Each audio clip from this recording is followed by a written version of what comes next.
defeito na membrana, pode ser um defeito enzimático, pode ser uma situação de autoanticorpos, onde esteja promovendo a destruição de células. Então, tudo isso vai influenciar na sobrevida dessas hemácias, se vão durar 120 dias ou menos. Bom, se elas fazem anemia hemolítica, ou seja, se elas lisam dentro do vaso, a medula óssea tenta repor o que está sendo perdido. Então, vai haver um aumento de reticulócitos para compensar essa destruição, que é um parâmetro importante, né, que nós devemos avaliar, porque sempre que tem hemólise, aumenta reticulócito. E aumento do VGM, que é volume globular médio, que é o mesmo VCM, tá? Prof, e por que aumenta de volume? Porque lembra que eu falei que o tamanho das células é calculado pela média do tamanho delas? Então, se eu tenho um reticulócito, que é uma célula maior, logo, a média vai ser um pouquinho maior. Então, sempre que a gente vê reticulócito com VCM alto, pode nos falar a respeito de renovação de células, tá bom? Bom, o que a gente vê no laboratório? Quando essa hemácia lisa, ela libera uma série de enzimas para a circulação no plasma. Dentre as enzimas que ela libera, nós temos a desidrogenase lática, também chamada de LDH, que é uma classe de isoenzimas presentes em uma série de células, como células hepáticas, células do músculo esquelético, músculo cardíaco, do pâncreas. Então, se tem lesão tecidual ou lise de hemácia, ela está aumentada. Tá bom? Desidrogenase lática, também chamada de LDH. Ela ocorre quando tem dano em qualquer tecido, tecido hepático, cardíaco, muscular, lise de hemácias, tá bom? Então, como eu havia mencionado, vai haver esse aumento de reticulócito para compensar as células que estão sendo lisadas, e também pode haver uma redução da proteína plasmática chamada de aptoglobina. Prof, quem é ela? A aptoglobina é uma proteína produzida também no fígado, tá? E a função dela é levar a hemoglobina lá para o fígado para ser convertida em bilirrubina. Então, vamos pensar como é a formação da bilirrubina, assim, lembrar da Prof. Helena? Então, quando as hemácias estão naquele período de senescência, 120 dias, a bilirrubina contida dentro dos macrófagos, ela é convertida em biliverdina, que se conjuga ou se liga com a albumina, vai lá para o fígado, dando origem à bilirrubina direta, quando indireta, quando conjugada, dá origem à bilirrubina direta, tá bom? Que é excretada pela vesícula biliar. Então, quando tem uma hemólise dentro do vaso, ou seja, essa hemoglobina não consegue circular direitinho. Então, ela se liga à aptoglobina, essa aptoglobina leva ela para o fígado, para dar origem à bilirrubina direta. Prof, e se a aptoglobina não existir, ela vai ser excretada via sistema renal. Com o tempo, ela é tóxica. Então, o paciente pode começar a perder função renal. Então, eu posso dizer também que a aptoglobina tem um efeito protetor para o sistema nervoso, para o sistema renal, tá bom? Então, de novo, se a lise é dentro do vaso, a aptoglobina reduz, porque vai se ligar ao grupo M, e este vai para o fígado para dar origem à bilirrubina direta. Se ele não existisse, o M seria excretado via sistema renal e poderia se tornar tóxico. Perfeito? Vamos dar prosseguimento. Quais os sinais que o paciente pode apresentar, né? Está tendo essa anemia hemolítica. Vai apresentar anemia com a redução dos 3 parâmetros, redução de hemácia, redução de hemoglobina e de hematócrito. O paciente vai se tornar ictérico, por quê? Se eu vou ter um aumento na liberação do M, eu vou ter um aumento na formação das bilirrubinas, tanto indireta quanto a bilirrubina direta. Então, geralmente, em reações hemolíticas, eu vou chamar de severas, eu vou ter um aumento da indireta maior em relação à direta.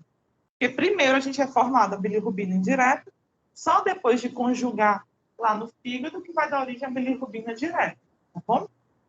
Geralmente as duas estão aumentadas, mas com predomínio da indireta.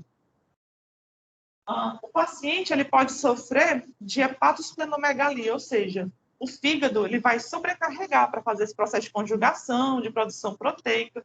pode ter hiperplasia. O mesmo se aplica para o baço. O baço vai tentar, por exemplo, destruir as hemácias disformes. Por exemplo, um drepanócito, que é hemácia em foice. Ele vai tentar fagocitar, destruir, sem conseguir, e vai também sofrer hiperplasia, que eu vou já mencionar para vocês. Podemos ter situações de litíase biliar, ou seja, acúmulo de ácidos biliares ou pequenos cálculos biliares podem ser formados justamente pelo esse aumento da excreção da bilirrubina direta, porque essa bilirrubina direta, quando formada, é excretada lá na vesícula biliar e de lá vai para o intestino, dando origem, assim, ao urobilinogênio, tá?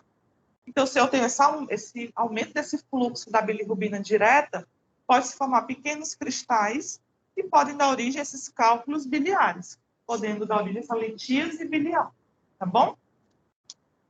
E a colúria quer dizer urina escura. Então, essa colúria é por aumento da excreção da bilirrubina direta no sistema renal.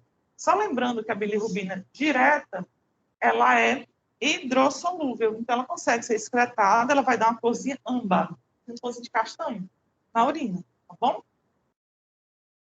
Pergunte, amor. A icterícia vai haver aumento das duas bilirrubinas, não é? A indireta e a direta, por conta do aumento da degradação do M. Só que a gente vai ter um aumento importante da indireta, tá bom? As duas aumentam, mas com um aumento maior da indireta.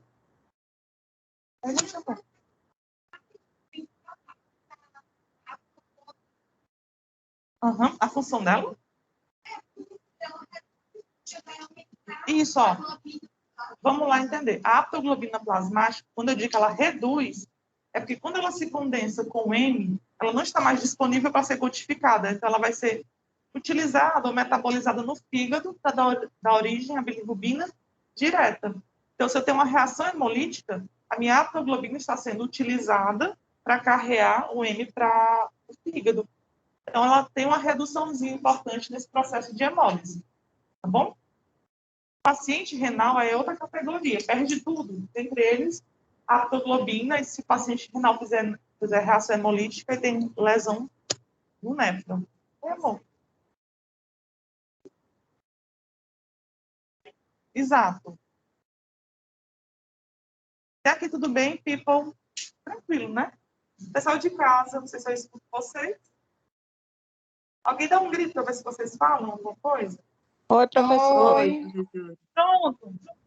Aí vocês, se tiver alguma dúvida, falem, tá bom? Bom, Ok. a partir de agora eu vou classificar os tipos de hemólise. Nós temos hemólise extravaso e intravaso, tá? A hemólise extravaso é aquela nossa hemólise fisiológica, onde as hemácias duraram aqueles 120 dias, vai lá para o sistema retículo endotelial do baço, ou seja, os macrófagos no baço, fagocitam essa hemácia, parte, deixa eu ir apontando, não sei se dá para ver daí, parte desse ferro é enviado ou cedido para a transferrina, e aqui vai ser reutilizado, né, vai para o fígado ou para a medula óssea para dar origem a novas células, e esse M é doado também para sofrer o processo de conjugação lá no fígado. Uma vez que é conjugado, vai ser excretado no intestino, dando origem ao urobilinogênio, ou parte da bilirrubina direta vai ser excretado via sistema renal, e é por isso que a urina fica escura, a gente chama de colúria, tá bom? É importante ressaltar também que é o urobilinogênio que dá a corzinha marrom às fezes, tá bom? Então, o paciente tem litíase biliar, cálculo biliar, onde ocorre o processo de obstrução do colédoco, que é o canalzinho que leva do fígado para a vesícula biliar. Então, se eu não tenho urobilinogênio, logo as fezes ficam brancas. Isso é chamado de acolia fecal, tá? Mas é outra situação que não é essa, só para a gente entender. Então, esse é o fisiológico. Prof, um exemplo, né? Além da renovação a cada 120 dias. Isso aqui pode acontecer no paciente que tem anemia falciforme, porque as hemácias são estranhas ou diferentes, né? Então, elas vão ser fagocitadas por macrófagos e esse processo de fagocitose aumenta. Nesse sentido, o baço pode sofrer hiperplasia e fica grande. Então, a gente tem essa esplenomegalia compensada por esse aumento de destruição de células. Bom, bora ver agora a hemólise intravaso. Na hemólise intravaso, como o nome diz, as hemácias lisam dentro do vaso. Ou seja, não tem aquele caminho, né?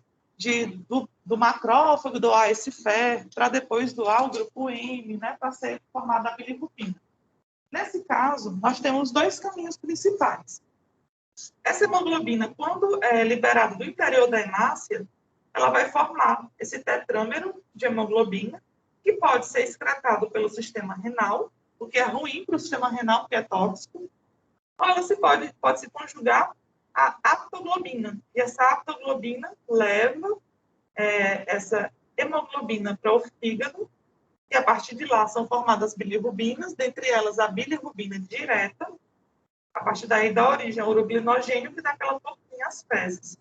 Também, esse tetrâmero de hemoglobina pode ser condensada a albumina e também vai para o fígado, para dar origem à bilirrubina direta, tá bom? Então, temos essa cinética. Exemplo, nas anemias hemolíticas autoimunes, é intravaso. A anemia falciforme é nos dois, é intravaso e extravaso. Nos defeitos enzimáticos, como da glicose 6-fosfato-deshidrogenase, que é o G6-PDH, é intravaso. Então, a grande maioria das hemolíticas é intravaso, tá bom? Então, é importante a gente ter essa cinética, né? E o retorno. Oi, amor.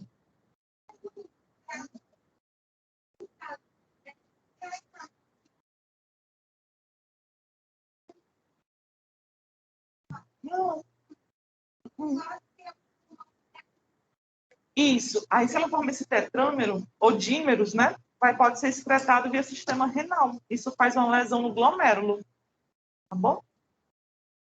Então, eu posso dizer que essa aptoglobina tem um efeito protetor sobre o glomérulo. E aqui, tudo bem, people? É só para a gente entender a fisiologia do processo.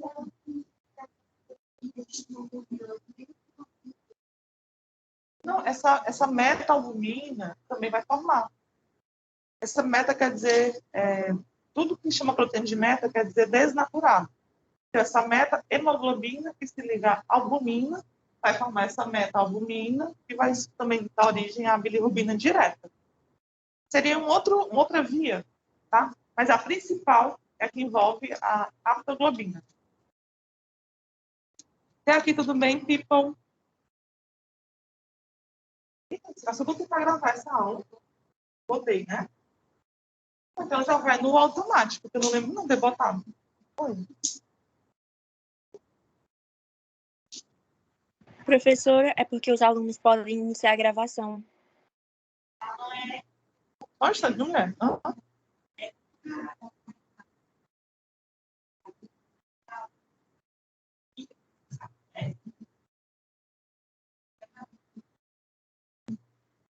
Geralmente, as anemias hemolíticas que fazem hemólise intravaso, acontece isso.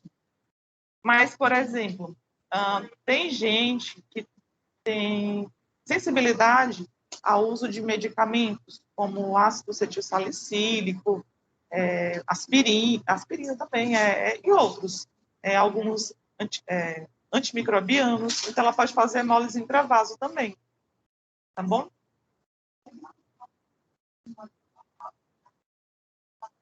Isso é fisiológico. O resto tudo intravaso não é normal.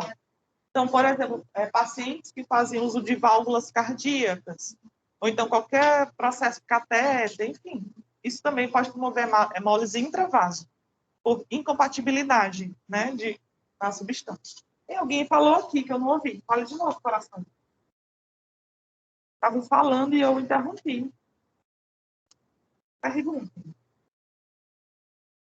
Eu estava pensando, eu botei esse slide vermelho, eu vou até mudar, porque dá fome vermelho. E deixa o pessoal agitado.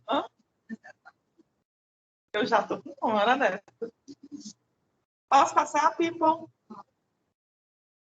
Então, vamos só passar mais um.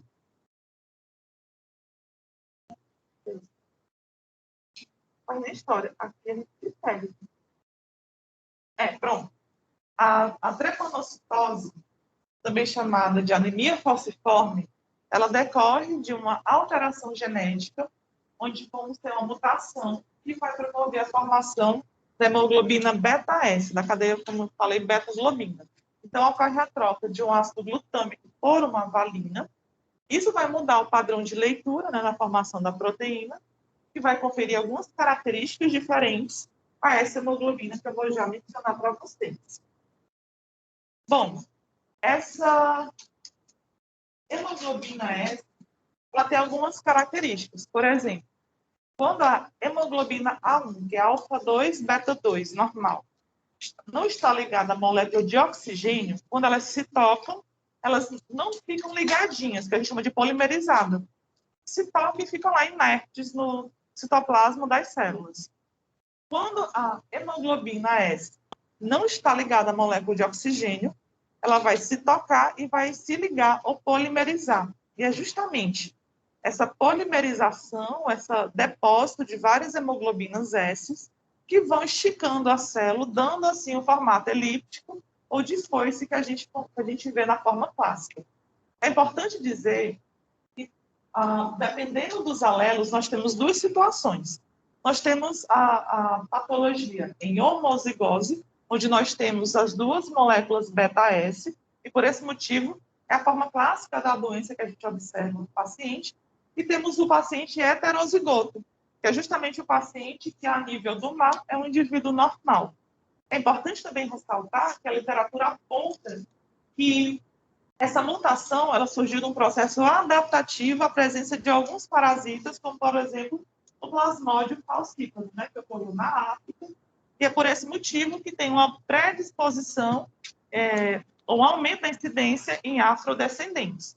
Só que aqui no Brasil a gente não tem como dizer a questão de etnia, né?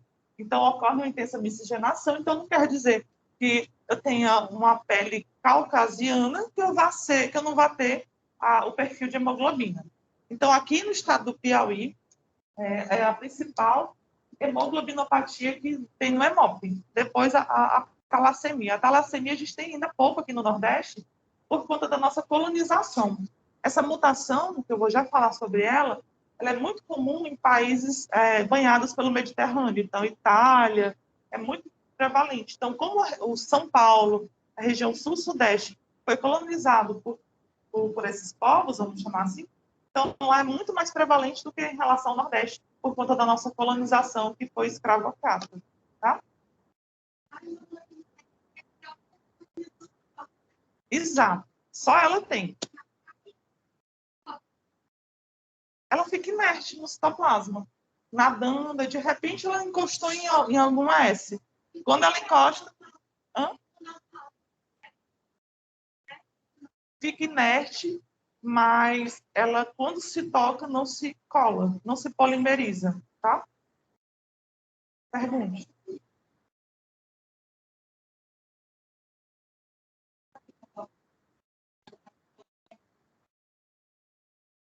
Aí, nesse polímero, nessa formação de várias hemoglobinas S, ela vai esticando ou fazendo pequenos espinhos no interior das hemácias, dando origem, assim, à formação da célula em foice. Aí, esqueci de contar a história até o final. Bom, quando essa hemoglobina S está indisponível, né, porque ela formou o polímero, na ligação pelo oxigênio, o oxigênio fica sozinho no citoplasma da hemácia. Quando eu falo sozinho, ele começa a reagir com ele próprio, formando íons superóxidos, formando oxigênio reativo, ou que tem carga. E esse próprio oxigênio começa a atacar a própria célula. Ele faz um ataque à membrana, daí a hemólise intravasa, porque a molécula vai lesando a bicamada fosfolipídica e também o oxigênio, esses radicais livres, vão atacar a própria hemoglobina, formando assim a meta-hemoglobina, que a gente lembra que quando é degradada chamamos de corpúsculos de Higgs.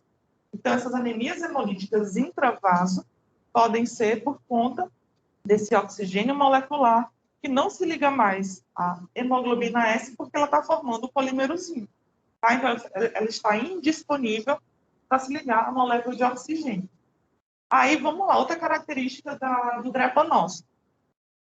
Além dele formar esse polímero, né, ele, quando passa por pequenos vasos, ele perde a situação de maleabilidade. As hemácias conseguem, né, se moldar a pequenos vasos e passar. O drepanócito, não. A gente fala que é uma célula rígida. Então, quando ele não passa por esse vaso, ele faz o chamado estase venosa. Ou seja, o fluxo sanguíneo não consegue mais passar. Nesse sentido, ativa as cascatas de coagulação. Então, pode ser formado pequenos trombos nesse local. Bom, por eu não ter esse retorno venoso, por ter essa estase, né? Em algumas situações, pode ser relatado a síndrome mão-pé. O que é isso, prof? A síndrome mão-pé é uma redução do fluxo venoso nas periferias, o paciente vai sofrer com edema, então vai ficar com o pé e a mãozinha inchada, tá bom? Justamente por não ter esse retorno. Só passar mais um para a gente ver isso que eu estou falando. Nessa foto aqui, vou só mostrar. Aqui nós temos os eritroblastos, né?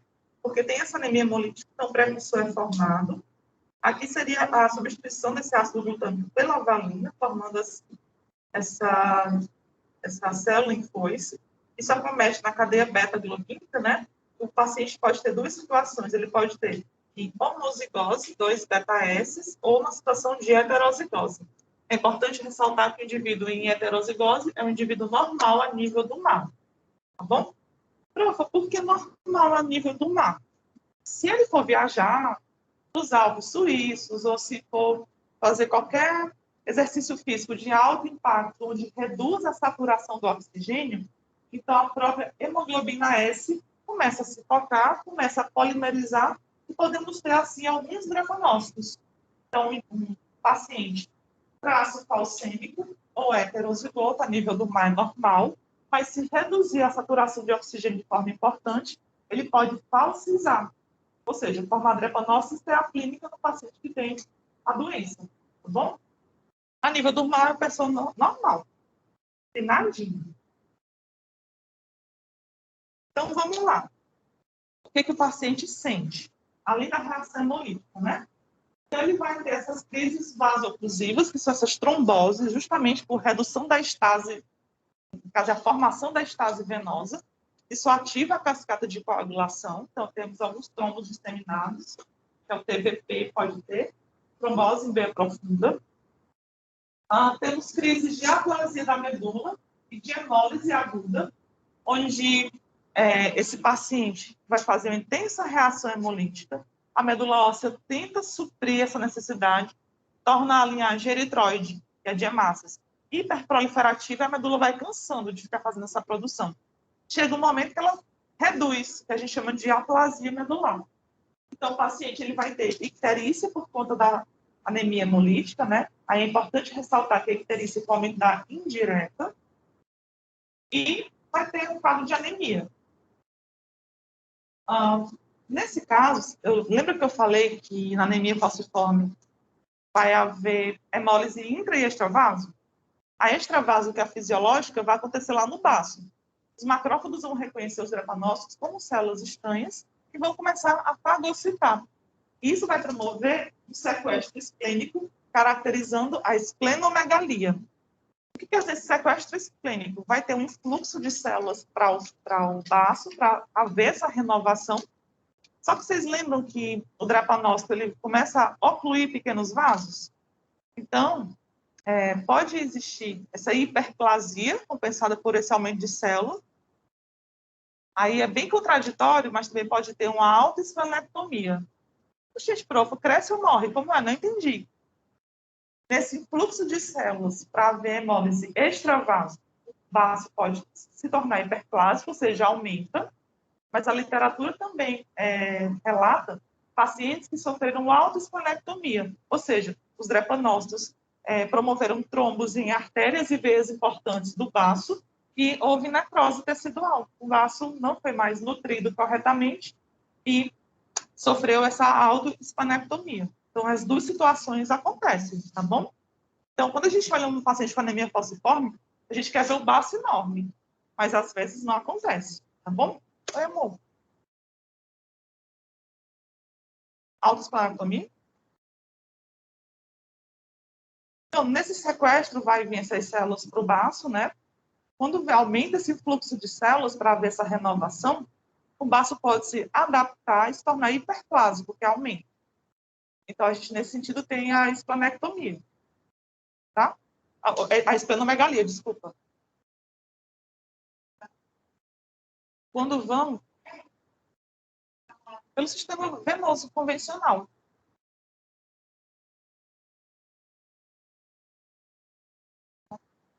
É porque vai ter um influxo preferencial para haver a renovação. O baço e o fígado são os órgãos um dos mais perfundidos. Então, os drepanócitos vão para lá.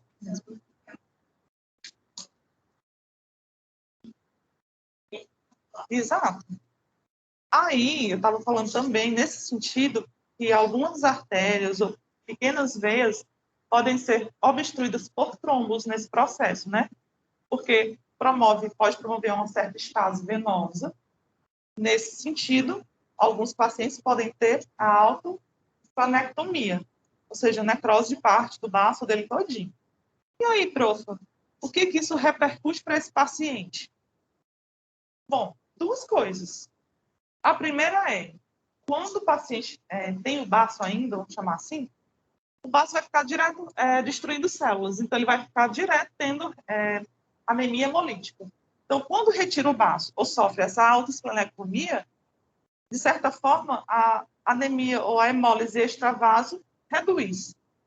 Pronto, prof. Aí reduziu o processo de hemólise? Não, porque quando a gente perde o baço, quem assume a função parcial é o fígado. Então, o fígado pode sofrer hiperplasia e o paciente pode ter uma hepatomegalia relacionada a isso. Tem uma outra coisa ruim da gente perder o baço. É justamente no baço onde acontece a apresentação de antígenos, principalmente contra bactérias que têm cápsula. Aí vocês lembram da Conceição Moura, a professora de... A profa Clégia deve ter mencionado que, por exemplo, o Streptococcus pneumoniae, que é um dos principais, chamado também de pneumococo, a imunidade ou anticorpos produzidos contra ele acontece lá no baço. Então, é por isso também que crianças pequenas vão apresentar pneumonia de repetição por esse pneumococo, justamente porque são mais sensíveis à infecção por essa bactéria, porque o baço não tem a sua efetividade, perde parcialmente ou totalmente, tá bom? Então, as pneumonias de repetição, que essa síndrome torácica aguda em crianças está relacionada a infecções ou pneumonias pelo pneumococo.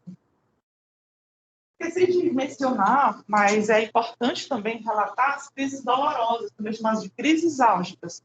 O paciente sente dor muscular, cefaleia de repetição, sente dor torácica justamente por conta de oclusão ou tromboses em algumas artérias pulmonares ou veias pulmonares. O paciente pode sofrer também com priapismo, que é uma ereção peniana prolongada, tá? E se não controlado, pode promover necrose também, porque reduz o processo de oxigenação, de retorno venoso.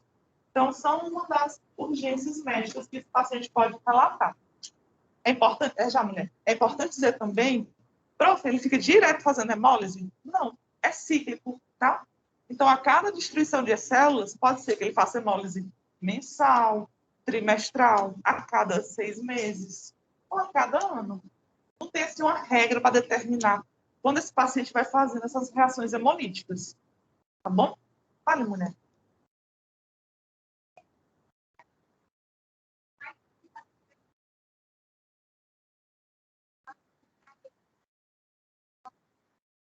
De todos os sintomas,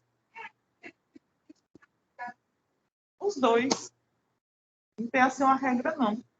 O drepanócito, os sintomas tudinho acontece por conta de trombose e por conta de infarto tecidual. Vai dar isso aí tudinho. Geralmente, essas tromboses e infartos teciduais promovem hemólise intravaso. O aumento do fígado é por conta da hemólise extravaso. Mas como acontece ao mesmo tempo, Aí não dá para determinar. Por isso que eu disse, quando remove o baço, reduz um pouco a hemólise. Reduz, mas ainda tem a intravaso acontecendo. Tá bom? É isso que o paciente faz. E aí, prof, o que a gente vai fazer com ele? O diagnóstico, ele pode ser feito pelo hemograma, um hemograma normal, aquele simplesinho.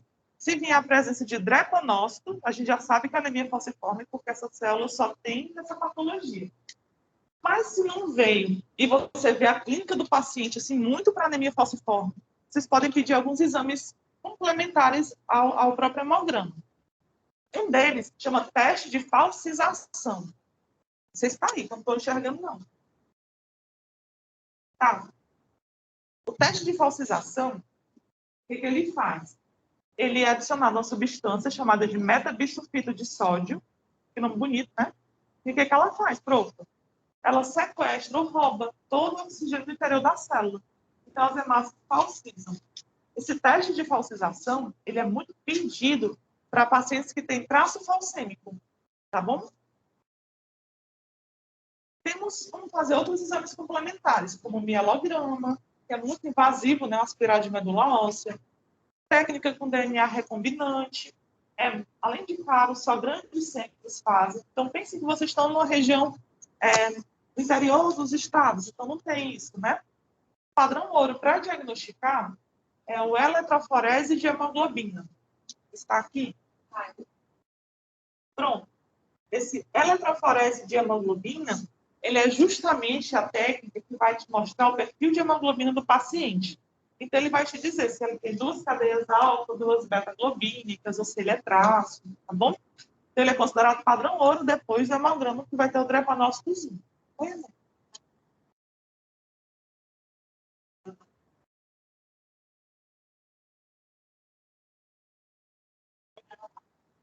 Isso.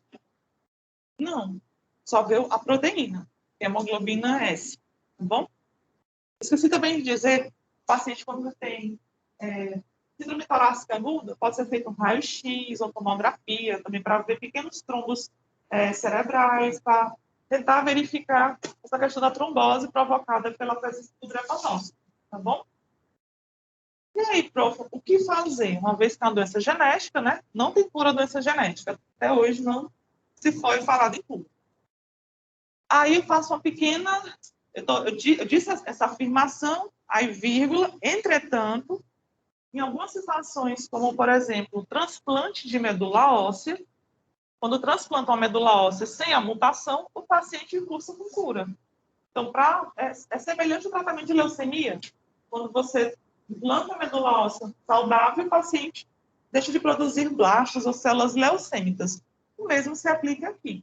Só que é raro, né, a gente conseguir um paciente totalmente compatível.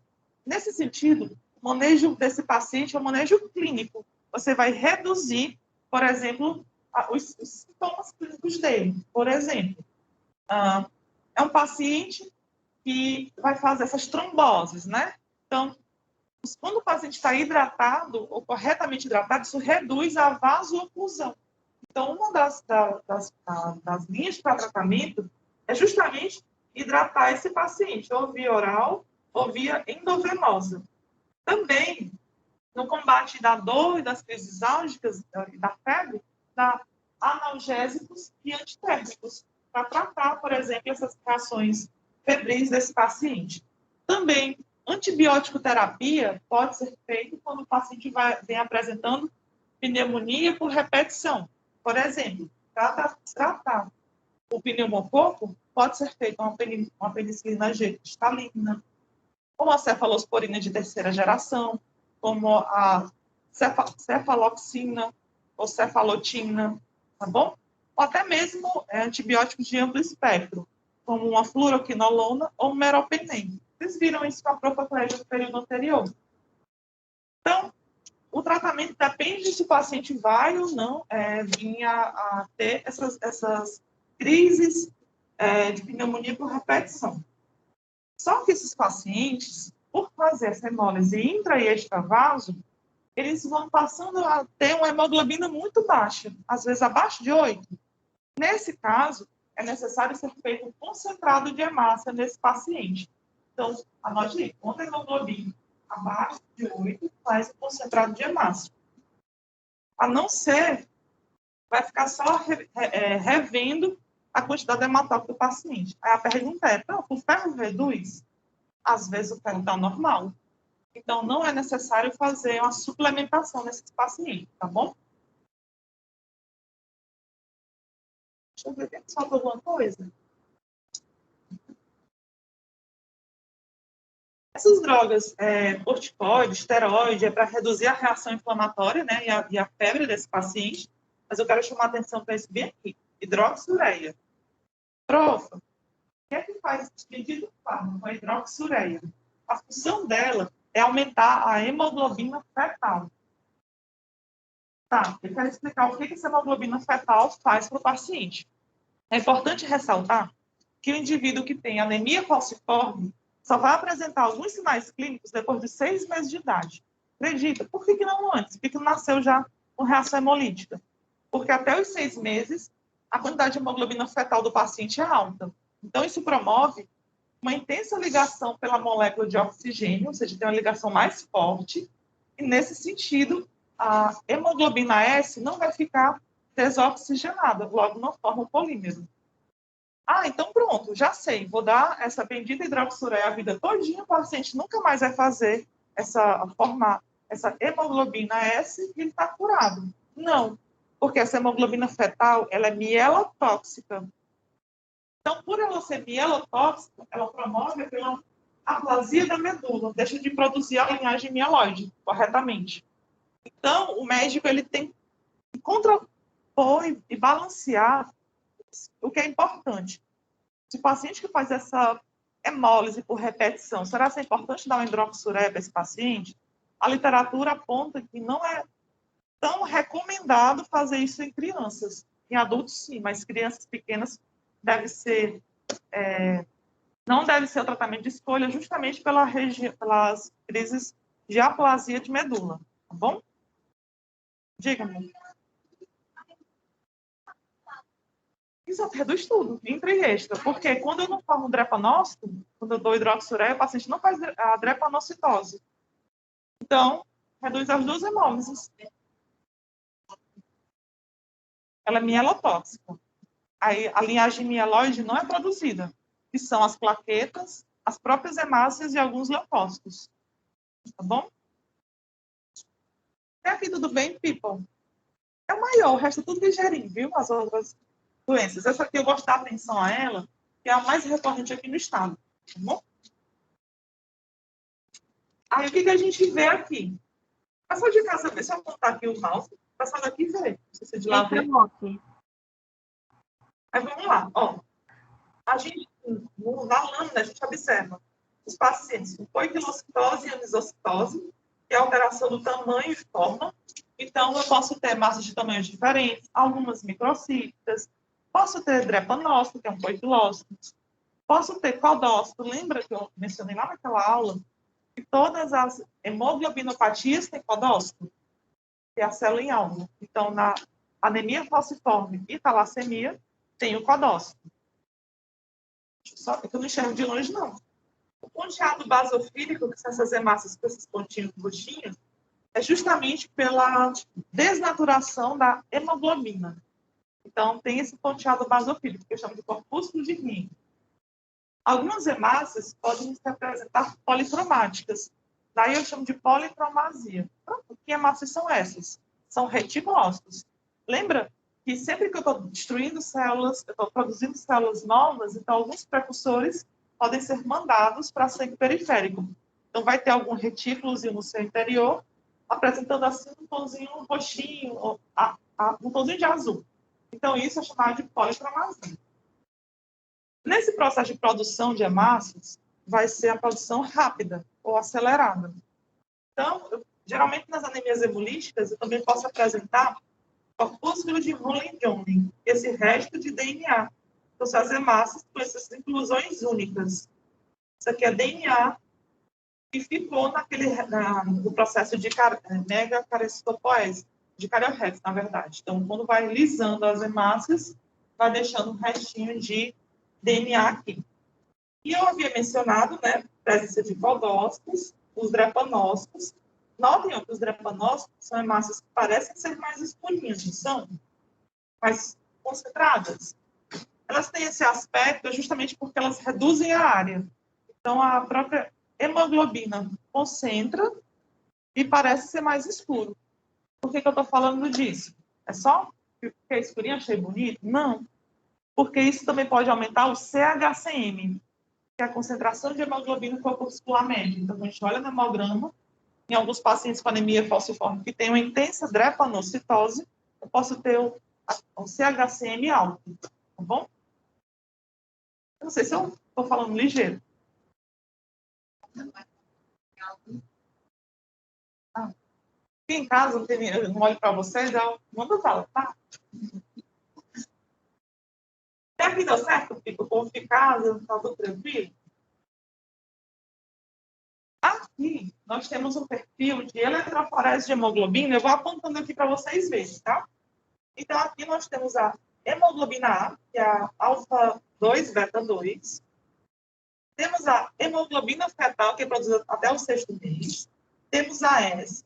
E temos a hemoglobina 2, que é produzida principalmente nas talassemias. Tá bom? Então, vamos lá. O indivíduo 1 é um indivíduo normal que ele tem AA, ou seja, as duas hemoglobinas A1. O indivíduo 2, ele é traço falcêmico. Por quê? Ele tem um perfil de hemoglobina A e um perfil de hemoglobina S. O indivíduo 3 tem anemia falciforme, porque ele não produz hemoglobina 1. Só produz as duas hemoglobinas S, que é a beta-S. Tá bom?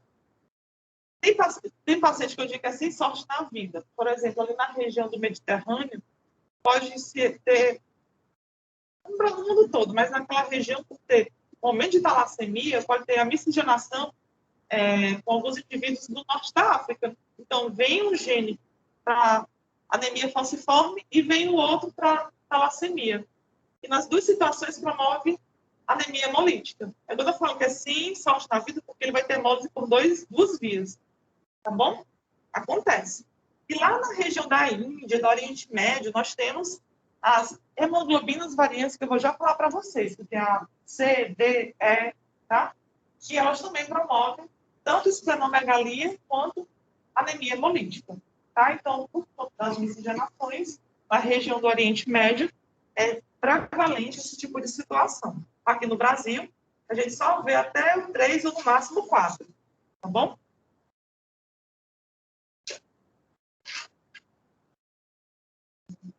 Não é nada, filho.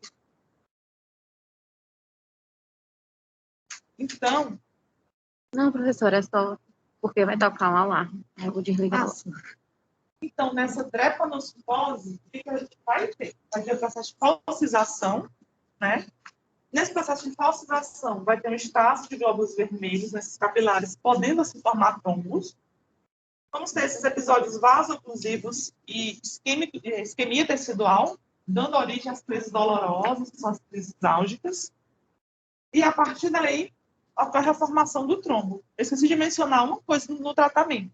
Volte lá naquele slide de tratamento. Eu esqueci de dizer que um dos tratamentos também pode ser melhorar a oxigenação do paciente. Então, oxigenoterapia, CPAP, ou até mesmo, esqueci o nome, gente, me corrijam. Esqueci o nome daquela máscarazinha que coloca para melhorar o nível de oxigênio do paciente. Fugi, se eu lembrar, eu digo. Então, melhora o nível de oxigênio do paciente. Nesse sentido, reduz o processo de falsização. Lembre que eu falei que a falsização acontece pela redução da saturação de oxigênio. Tá bom? Isso não é o nome. Então, lembrar, eu digo, viu, Pipo? Ah. Aí, dentre as manifestações clínicas, vou colocar para vocês verem. Nós temos dor, icterite, hepatosplenomegalia, úlceras dolorosas em membros inferiores, justamente por não ter perfusão, vai ter aquela síndrome Montpellier, e por não ter a perfusão, o paciente ele pode ter uma redução da qualidade imunológica na periferia. Então, ele pode predispor a infecções bacterianas também. Então, daí essas úlceras em membros inferiores. Pode ter comprometimento renal, apresentando assim, hemoglobinúria, que é a presença de hemoglobina na urina, justamente porque está fazendo aquela hemólise intravaso, né? Então, parte do heme vai ser excretado. Isso vai promovendo perda da função renal, tá? E com isso vai reduzindo o estresse urinário. Então, as infecções geralmente são por pneumococo, as septemias, e as inflamações ósseas ou articulares podem ser por gram-negativo com salmonela.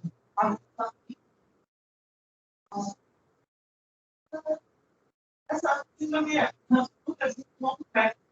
ela tem uma aguda na lâmina dos pontos pés, ocorre geralmente crianças, porque as infecções acho que está bem. É isso, tipo.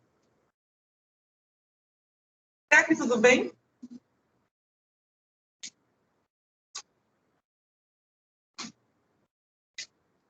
Então, no laboratório, a gente avalia o paciente com anemia, com a leucocitose, tá? Aumento de...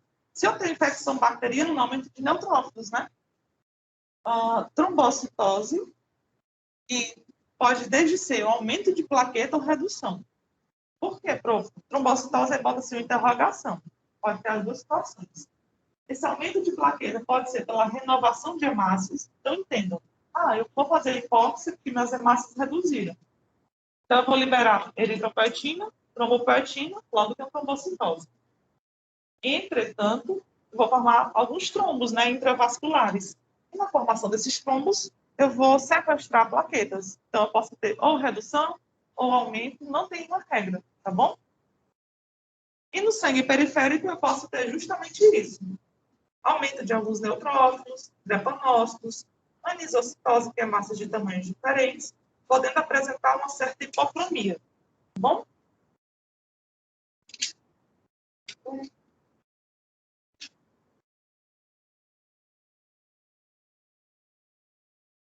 Daí a dificuldade é que, clinicamente, os pacientes eles vão ter também dores articulares, né? Justamente por esse impacto tecidual. Então, os pacientes, a gente fica na dúvida. Nossa, o paciente está posto ali, artrite séptica, sinusite, febre reumática, gota. O que são para promover essas dores articulares, né? Então, os sintomas são bem parecidos.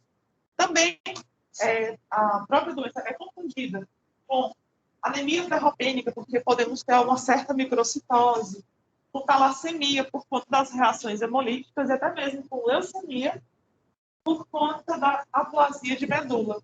Então, a gente fica na dúvida. Só dá para ter certeza uma boa história clínica desse paciente com os exames complementares. Então, padrão ouro, eletroforese de hemoglobina. Perfeito? Até aqui tudo bem, people? Tranquilo? Então, se eu botar um caso clínico, é uma criancinha com hepatosplenomegalia, pneumonia de repetição, febre recorrente, tá? Criancinha pequena. Aí no histórico familiar, o tio e um avô falecido de anemia, que eles falam assim, né? Não sabe qual é o processo, né? Então, falecer de anemia. Então, a gente já vai pensando algo nesse sentido, tá bom? Até aqui tudo bem, people?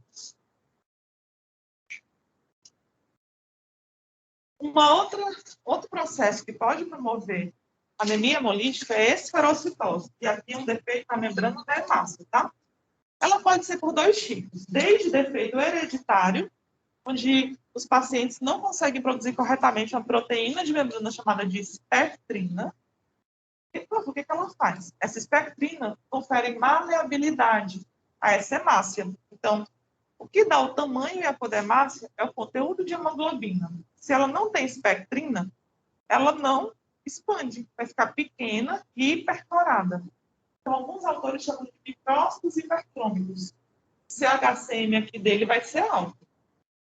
Uma outra situação que não é hereditária é um processo de adaptação da medula a uma hemólise. Então, vamos pensar numa qualquer coisa que faça hemólise, desde uma infecção por malária, numa anemia hemolítica autoimune, ou até mesmo numa anemia falciforme, algumas hemácias podem se formar de forma não usual. Então, eu posso ter um ou outro esferócito, tá bom? Então, entendo que a esferocitose pode ser ou hereditária ou secundária a um processo hemolítico, tá bom? É uma proteína, espectrina. Então, vai haver essa proteína de membrana deformada, que é a espectrina. Os eritrócitos vão se tornar esféricos. Vai haver um sequestro esplênico para tentar destruir essas hemácias não normais. E o paciente, para compensar essa destruição, vai promover uma reticulocitose, bom, que é aumento de reticulose. É importante mencionar que aumenta-se a fragilidade osmótica. Uma vez que essa hemácia, eu vou chamar de túrgida, tá? Já está túrgida ou cheinha, por conta do conteúdo de hemoglobina, já que ela não consegue expandir, se houver alguma diferença osmolar, vai entrar água para o interior dessa célula e, por consequência, ela lisa dentro do vaso. Então, é comum haver o relato dessas reações hemolíticas por reversão, justamente por defeito da membrana, tá? Podem ou não ser assintomáticas, tá bom? Prova que exame eu faço para saber dessa fragilidade. Tem um teste que é chamado teste de fragilidade osmótica, que é para diagnosticar a presença de esferose. Coloca essa célula no meio hipotônico e, em pouco tempo, ela lisa. Então, sempre compara com o sangue de uma pessoa saudável, tá bom? Quais as manifestações clínicas? Tem grau variável, né, desde assintomático a uma reação hemolítica leve. Pode ser a esplenomegalia, o diagnóstico geralmente é feito na infância, e o paciente vai ter anemia, esplenomegalia e icterícia. Como eu falei, a gravidade é variável, o paciente pode apresentar microcitose, com algumas hemácias hipercloradas, ou seja, aumento do CHCM, vai ter uma reticulocitose compensatória e, geralmente, esses esferócitos do sangue periférico podem ser ou por uma causa hereditária ou uma causa secundária. Nessa causa secundária, pode ser por conta de uma anemia hemolítica autoimune, onde vai ter uma intensa destruição de células, e, nesse caso, o COMBIS vai ser positivo se for anemia hemolítica autoimune. Tá bom? E aqui dá certo que então, e aqui são os esferócitos, bonitinhos. Bom,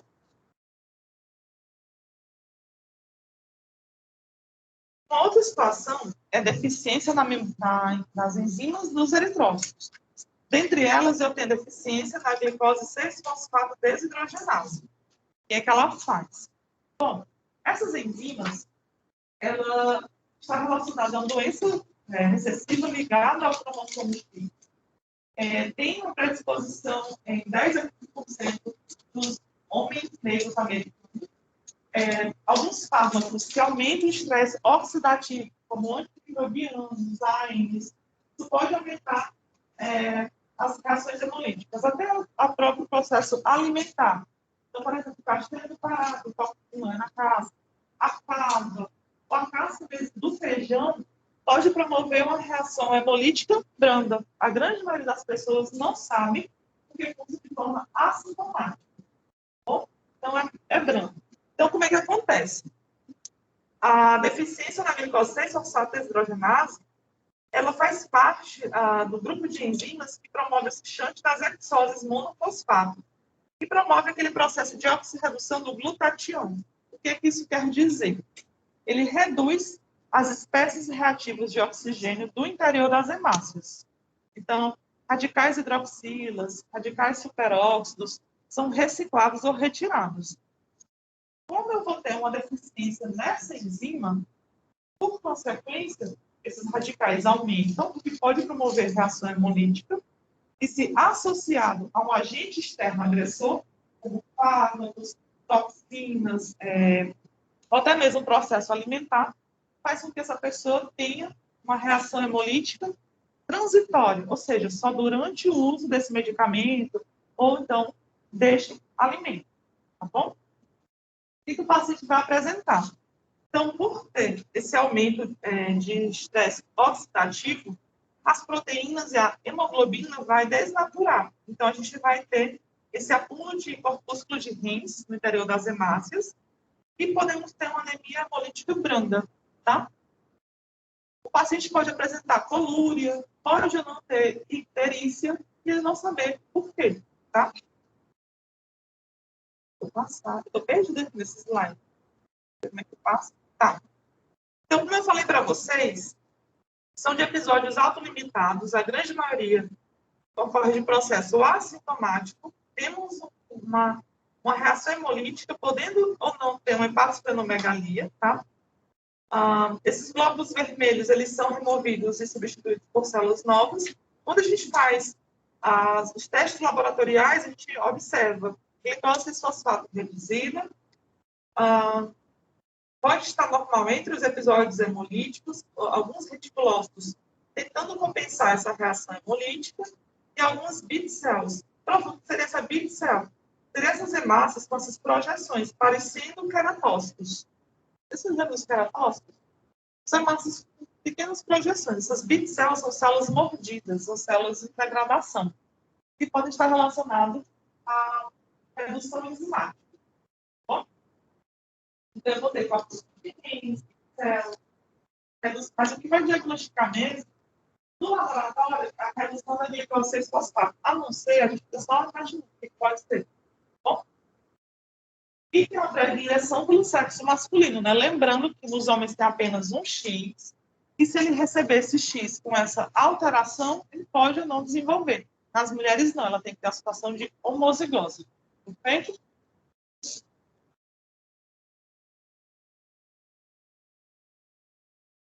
Até aqui tudo bem, people? Como é que vocês estão?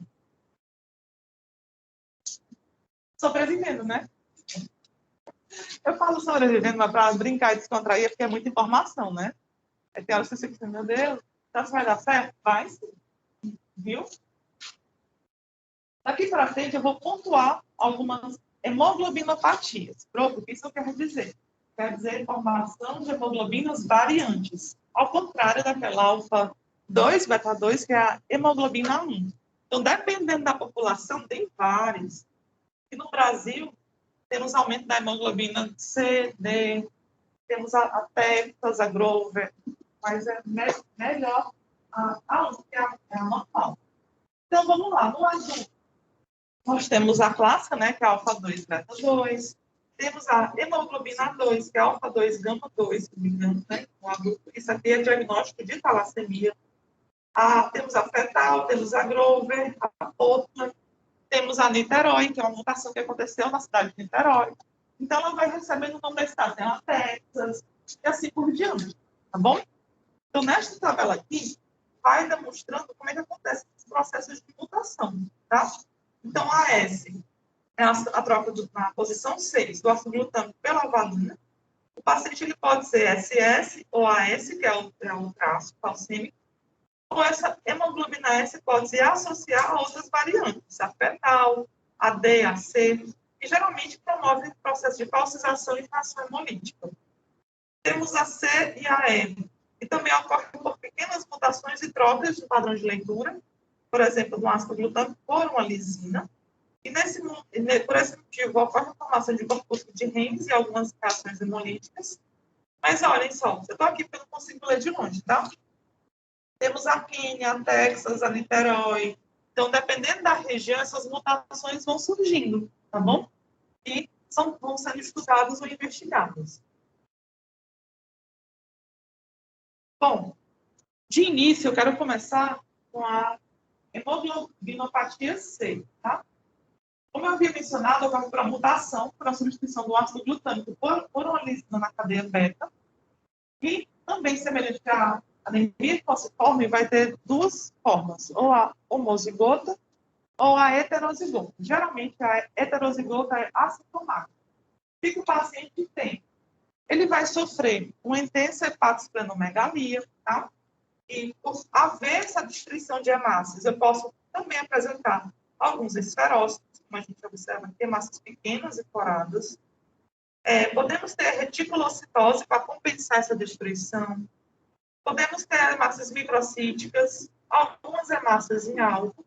E por ter algum aumento desse processo de lise, paciente pode ter litíase biliar, também chamada de colelitíase, que é a formação de pequenos cálculos biliares, tá bom?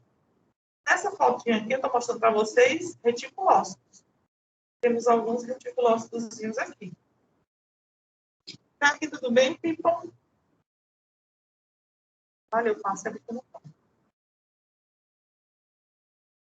A hemoglobinopatia D também é chamada de hemoglobina de Punjab, que é uma região da Índia, tá? É muito comum na Índia.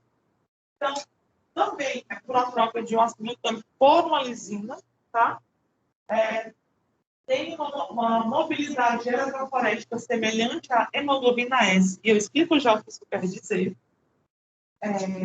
Ela também promove uma esplenomegalia importante, como a gente consegue observar aqui na criancinha, faz bem aumentar na reação hemolítica, e as características são as mesmas.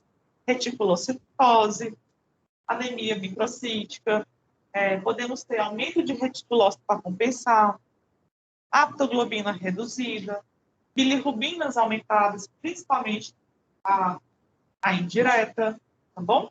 Tudo isso acontece. Prova, por que você falou mobilidade semelhante à hemoglobina S? Bom, a Índia, ela é próxima da África, não é?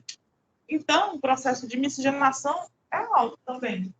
Então, tem pessoas que têm as características parecidas, porque a clínica é semelhante, anemia falciforme. Então, na dúvida, a gente teve que o padrão ouro é eletroforese de hemoglobina.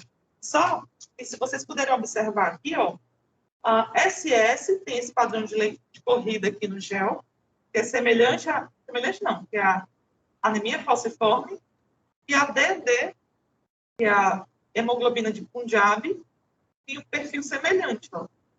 Então, por eletroforese e pH alcalino, que é o normal que a gente faz, lá na Índia não tem como saber qual é a variante, o que está acontecendo. Quando é feita uma corrida em pH ácido, aí sim, a hemoglobina D tem um perfil semelhante à hemoglobina A, que é a nossa normal, e a S não altera. Então, se for diagnosticado por um perfil de eletroforese aqui no Brasil, que é o alcalino, que a gente não tem essa Punjab aqui em grande quantidade, é rara, vamos tratar o paciente como anemia falciforme, que sendo, na verdade, ele não tem, justamente porque essa técnica perde a sensibilidade lá na Índia por conta dessa variante, dessa mutação. Bom, aí aqui nós temos a situação do paciente que é heterozigoto. Ele tem um alelo para S e um alelo para D. Aí eu volto a brincar, sem sorte na vida, sempre vai fazer reação hemolítica. Tá bom? Oi, amor. Lisina. E nem a E também. É a posição da mutação. Uma na posição do códon 6, outra no códon 8, a outra na 9. Só a mudançazinha. Mas a clínica é semelhante, de reação hemolítica. Tá bom?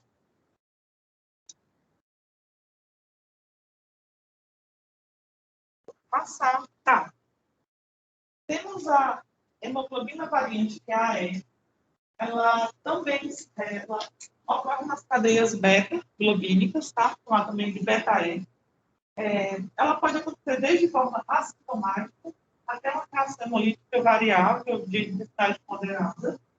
Ela acontece em alguns países do Oriente Médio, Tailândia, Camboja, Vietnã, Malásia, Sudeste da Ásia, e também parte norte da África também pode ter, tá?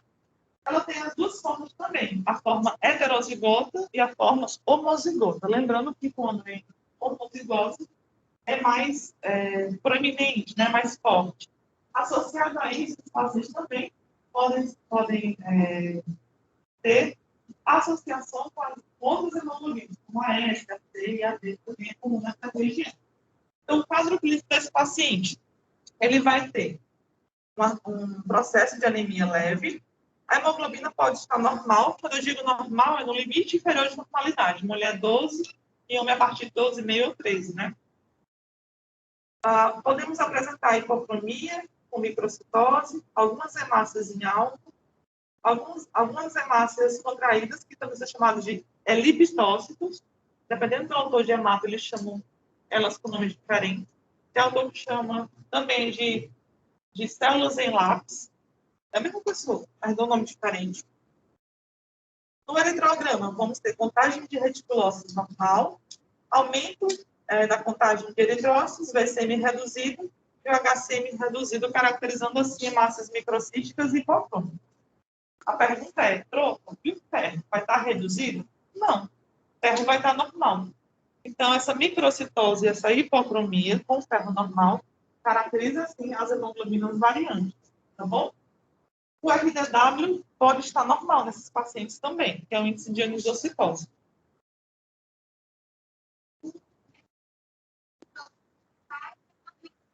Não contraído é porque quer dizer que esse bem aqui, ó, é lipidose.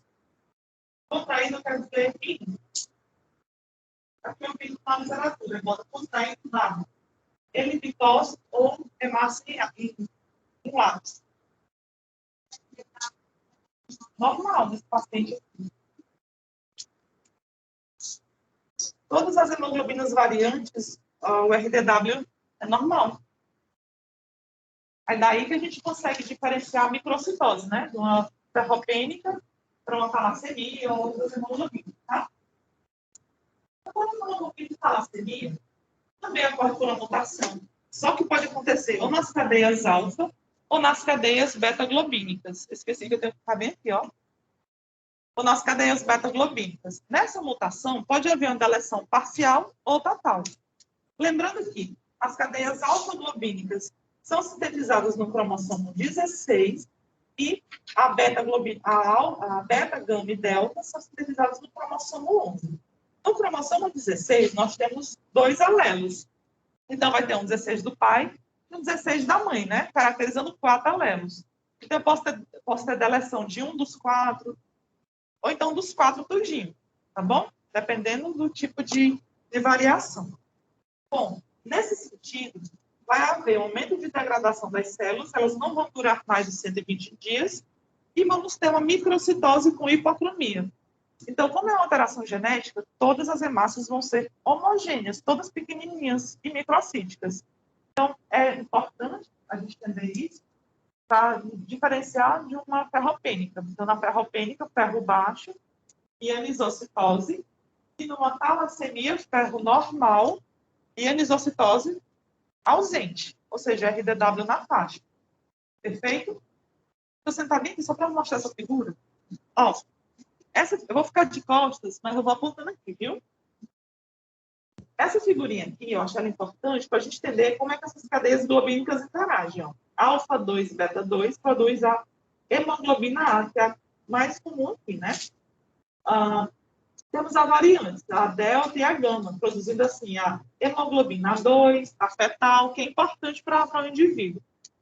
Então, note que a hemoglobina A é a mais comum, ou seja, é ela que combina com todo mundo, não é? Se eu tenho deleção de um alelo dos 4 ou de 2 dos 4, eu vou reduzindo esse poder de combinações, né?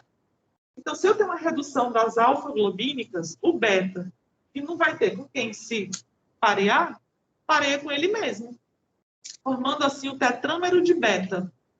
Esse tetrâmero, esses 4 betas, são chamados de hemoglobina H. E eu quero que vocês puxem aí um parâmetrozinho, assim, a hemoglobina H só está presente na alfa-talassemia. Então, se eu der um perfil de hemoglobina H só tem na alfa.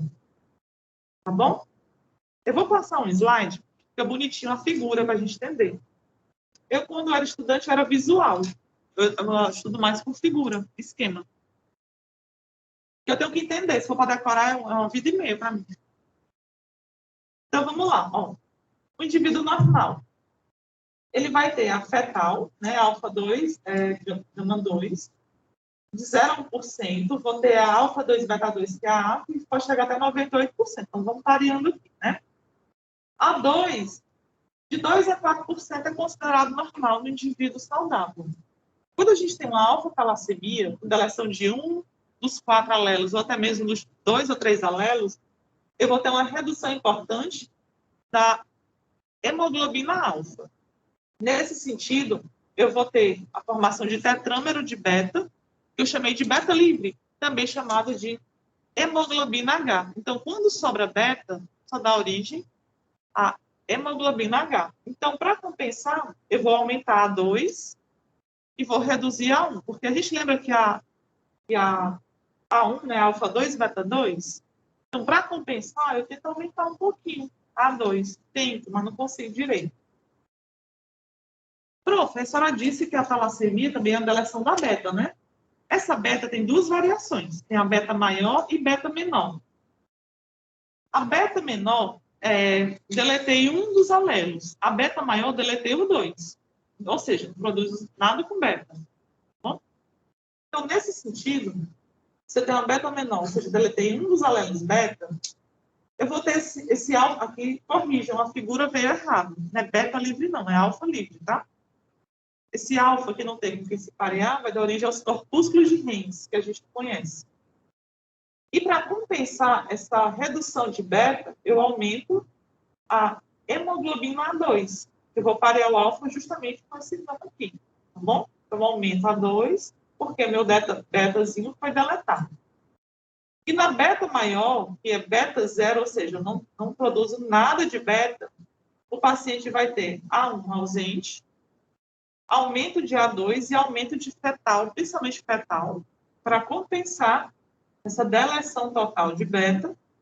E esse alfa livre aqui vai se depositar como corpúsculo de Hens. Então, as hemácias podem ficar um pouco de azul. Aí lá no hemograma vai dizer assim, tem policromasia, com hemácias com cores estranhas, justamente por conta dessa hemoglobina. Então, para decorar, vamos decorar. Então, para decorar, o que eu tenho na alfa-talassemia? A hemoglobina H, só tem na alfa, H. Independente se deletou uma cadeia, 2, 3, só vou ter a H. Ela em maior quantidade. Na beta menor, por eu deletei um pedacinho da beta, eu vou compensar aumentando A2. Mas eu tenho A1 em pequena quantidade. Então, na beta menor, bota o A2 alto e A1 em pequena quantidade.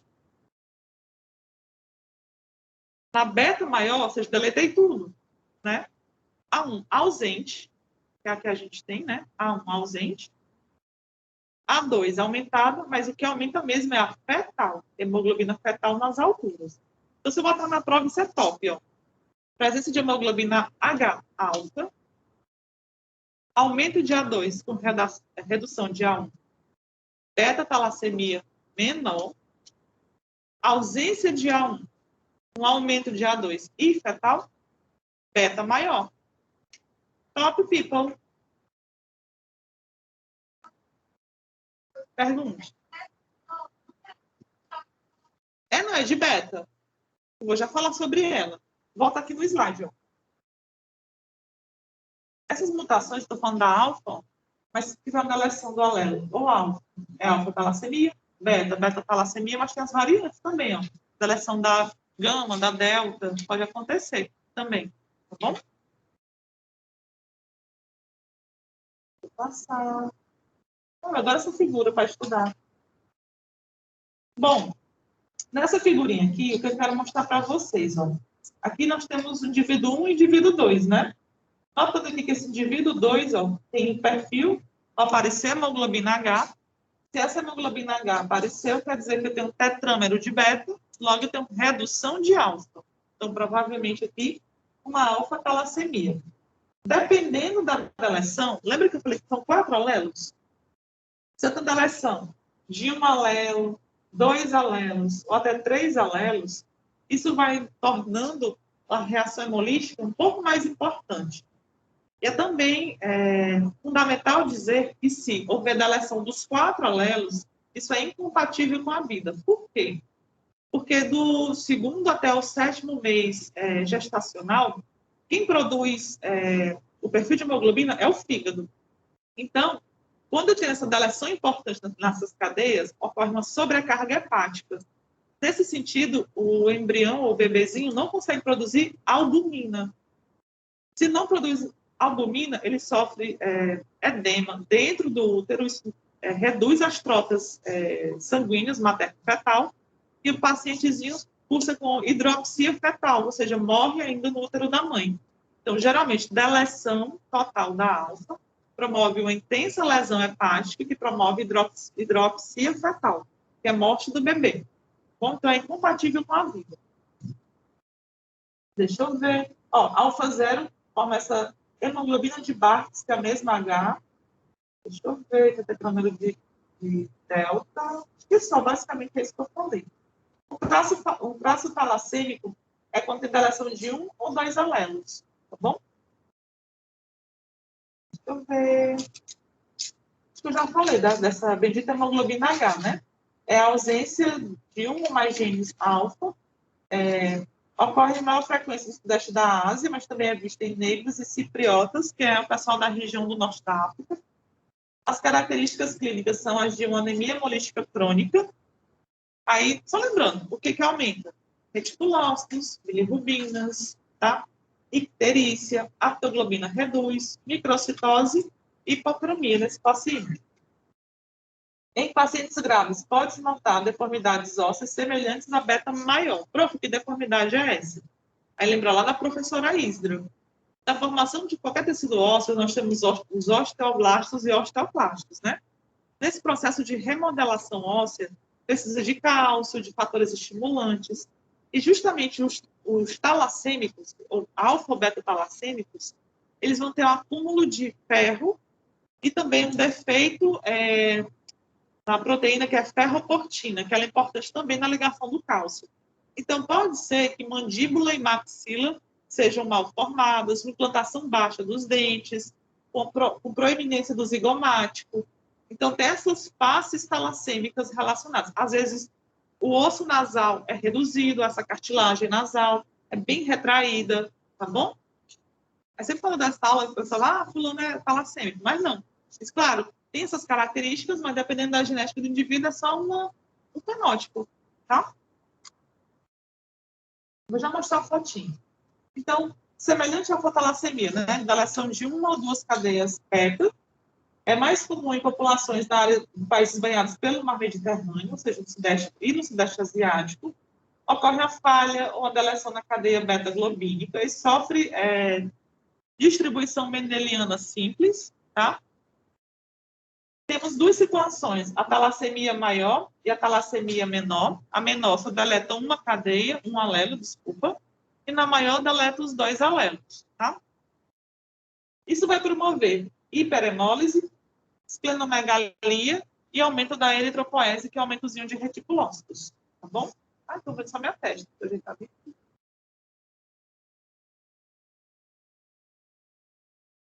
Passar. E aqui tudo bem, people? Então, também é chamada de anemia do Mediterrâneo, tá? Então, vou voltar aqui. Então, a gente tem duas situações, tá? Beta 0, que é a beta maior. Temos a beta-talassemia, ela associada a outras variantes da cadeia beta, por exemplo, anemia falciforme, tá? E temos a associação com outras variantes, alfa, gama, delta, que podem dar as hemoglobinas variantes nessa região. O paciente vai apresentar, na beta maior, que é a beta 0, anemia microcítica hipocrômica, ausência da hemoglobina A1, com presença de A2 e fetal aumentada, cadeia alfa livre em excesso, caracterizando assim corpúsculo de rins, bilirrubina indireta aumentada, ou seja, icterícia importante, e hepatosplenomegalia, tá bom? A beta menor, que é a beta mais, só tendo a deleção de um alelo, ela ocorre de forma mais branda, tá? Então, vai ter microcitose, hipocromia também, RDW normal, discreta, anemia no hemograma e alguns coequilócitos. Pode ter codócito aqui, mas nada muito assim pronunciado.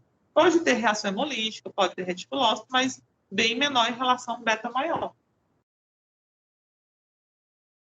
As faces talassêmicas é justamente essa que eu estou aqui apontando para vocês, uma implantação baixa dos dentes, a formação do zigomático, mandíbula e maxila, disformes, a implantação do osso nasal também reduzido, ou menorzinho.